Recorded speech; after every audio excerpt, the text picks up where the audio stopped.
오바다서를 1장으로 이렇게 기록되어져 있는데 핵심적인 말씀이 에돔의 멸망과 이스라엘의 회복을 말씀하고 있는 게 오바다서의 핵심적인 내용이다, 이렇게 말씀을 나누었습니다. 그리고 첫째가 에돔이 망하는 첫 번째 이유가 뭐냐면 교만하기 때문이다, 교만하기 때문이다, 이렇게 어제 말씀을 나누었습니다. 오늘 에돔이 망하는 두 번째 이유를 10절에서 14절까지에 있는 말씀에 보게 되면 두 번째 이유가 나오는데, 10절에 내가 내 형제 야곱에게 행한 포악으로 말미암아 부끄러움을 당하고 영원히 멸절되리라. 요 10절에 대한 설명이 11절에서 14절까지 길게 자세하게 기록되어져 있는 것입니다. 여기에 나오는 이 10절에 내 형제 야곱에게 행한 포악으로 말미암아 영원히 멸절될 거다라는 이 야곱 형제에게 행한 이 포악함, 그것은 성경적으로 표현하게 되면 창세기 25장에서 팥죽을 팔면서 장자권을 얻게 되고, 그리고 장자의 축복을 얻게 하여 비록 이렇게 거짓말을 통하여 아버지를 속임을 통하여서 장자의 축복을 받아낸 야곱을 이 에서가 말하기를 이렇게 넋두리로 말하는 거죠. 아버지가 죽을 때가 됐는데 내가 아버지가 죽으면 동생을 죽여버리겠다라는 말을 자기 혼자 하고 있었는데, 그 이야기를 엄마 리브가가 듣고는 어떻게 하루아침에 두 아들을 잃어버릴 수 있느냐 하고 야곱을 삼촌 라반의 집으로 피난시키는 장면이 나옵니다. 그리고 그것 때문에 21년 동안 야곱이 얼마나 어려운 인생길을 걸어가고 있는 것을 우리들에게 보여줍니다. 이러한 것들이 야곱에게 행한 포악이라는 말씀 속에 들어가 있는 역사적 사건이죠. 또 하나는 민수기 20장 1절에서 21절까지 보게 되면 이스라엘 백성이 모세의 인도함을 받아서 애굽을 출애굽하게 됩니다. 그리고 광야길을 가다가 신광야 가데스라는 곳에 이스라엘 백성들이 도착하게 됩니다. 그리고 광야길을 지나가는데 그 광야길에 에돔이라는 나라가 하나의 나라를 진을 치고 나라를 형성하여 살아가고 있었습니다. 그때 모세가 사람을 파견해서 에돔 왕에게 우리가 하나님의 인도함을 받아 출애굽을 했고 신광야 가데스까지 인도함을 받았다. 우리가 계속 가나안을 향하여 가고 있는데 에돔 길을 지나가기를 원한다. 당신과 우리는 형제 민족 아니냐? 그러니까 우리가 걸어갈 때 포도도 따먹지 않고 우물물도 마시지 않고 그냥 길로만 그냥 똑바로 지나가겠다. 허락해달라. 그랬더니 에돔 왕이 절대 안 돼. 그리고 군대와 군인들을 이끌고 나가서 진을 치고 그 에돔 길을 지나가지 못하게 하는 모습이 나옵니다.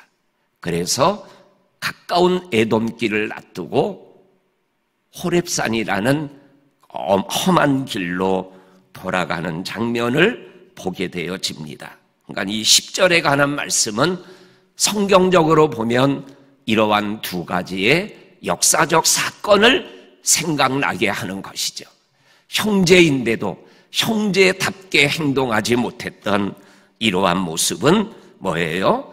부끄러움을 당하고 멸말당하게 하는 원인이 되어진다. 그러면서 오늘 11절부터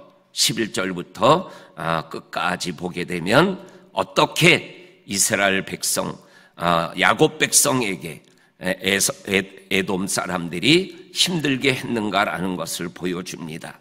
첫째가 11절에 보면 멀리 섰던 날 이방인이 그의 재물, 야곱의 재물, 이스라엘의 재물을 빼앗아 가며 외국인이 성문에 들어와서 예루살렘에 있는 보물들을 차지하게 하여 제비를 뽑던 날에 너희들도 형제 이스라엘의 보물을 뺏어가겠다고 제비를 뽑을 때 함께 했던 사람들이다. 이러한 것들이 심판의 이유가 되는 것이다.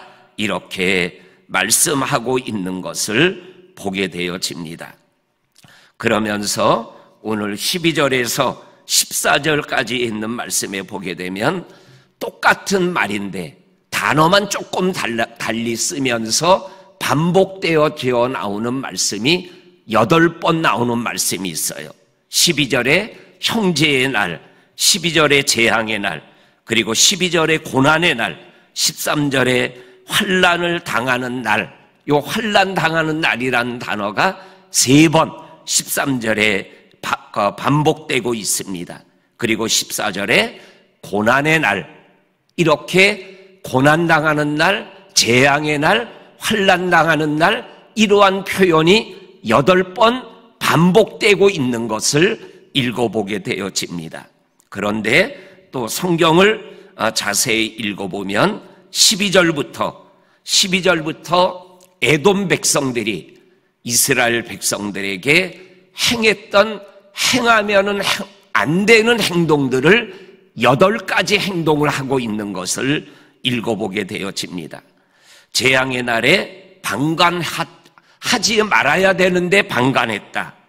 또한 패망하는 날에 기뻐하면은 안 되는데 기뻐했다. 고난의 날에 입을 크게 벌려 너희들이 먹을 것을 차지하였다. 13절에 환난당하는 날에 성문에 들어가 강탈하지 말아야 되는데 강탈했다. 환난당하는 날에 고난을 방관하지 말아야 되는데 모른 척했다. 그리고 환난당하는 날에 재물에 손을 대지 말아야 되는데 손에 재물을 강탈하여 가져갔다. 그리고 도망하는 자들을 막아서지 말아야 되는데 막아서고 도망가지 못하게 했다. 고난의 날에 남은 자들을 원수에게 넘겨주지 말아야 되는데 원수에게 넘겨줬다. 이러한 일들이 너희들이 심판을 받게 되는 이유가 되는 거다. 이렇게 성경은 분명하게 말씀하여 주고 계십니다.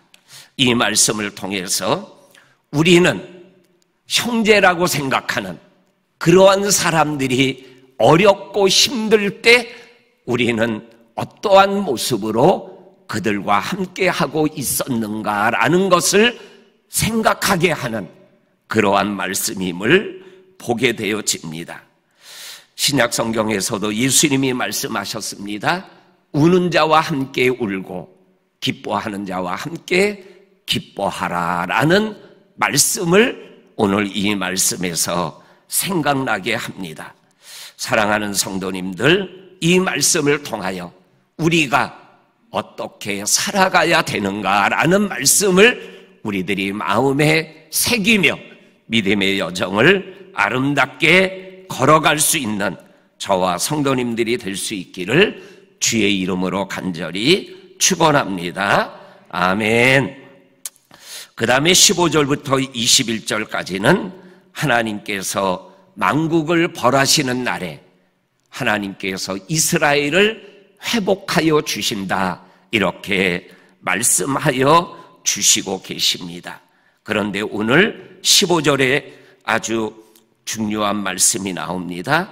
여호와께서 만국을 벌할 날이 가까이 왔나니 내가 행한 대로 너도 받을 것인즉 너가 행한 대로 내 머리로 돌아갈 것이다. 심판의 때에 행위의 책 앞에서 행위대로 심판을 받는다라고 말씀하고 있는 것을 보게 되어집니다. 그래서 성경에 나와 있는 말씀이죠. 구원은 받는데 부끄러운 구원을 받는 사람이 있다라고 말씀하고 계십니다. 그 부끄러운 구원이 뭐냐? 행위의 책에 뭐예요?